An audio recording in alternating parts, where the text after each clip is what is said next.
Yuk langsung aja tak aturke kagem panjenengan sedaya enten Bagas Pro dan juga Tia Agustina.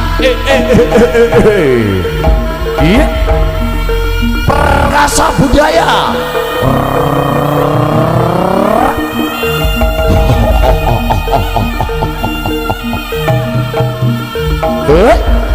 So pas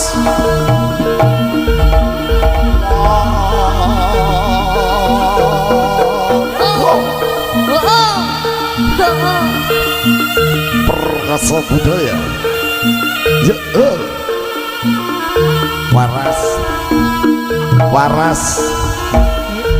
waras lambu pun waras lambu kula pun waras Pak Le. Matur sembah nuwun dulur lanang teko. Nggih niki Bapak sinten? Lho kondang iki ya salah setunggale tukang gor-gor nang nggonan Tulungagung iki. Tukang gor-gor. Heeh. Wah, cahayanya sangat terang. Nggih, napa Bapak? Nggih. Ketara ya? Heeh. Napa? Lagune napa? Nggih, request napa? Napa request napa lek kula saged nggih kula unekne. Wah, podang kuning. Ah, podang kuning. Podang kuning. Ayo. Niku saged kula. Kok diemen aku podang kuning. Nggih. Niki jenengan mboten anu nyekar mriki. Oh, tasik dahar. Oh, nggih. Dipun rahapi rumiyin Rama. Nggih, monggo. Dipun rahapi rumiyin mangke lajeng langsung minggah kemawon nggih dalem tenggo kalian Tia Agustina. Matur sembah nuwun. Yuk. Iya Denbe. Denbe. Heeh, Kang Mas Denbe. Nggih, Kang Mas Denbe. Iya, monggo. Dados Perkasa Budaya ono perkasa. Oh, baca. Wis pinter aku. Perkasa.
Podang kuningipun sampun dipun aturaken monggo. Sampun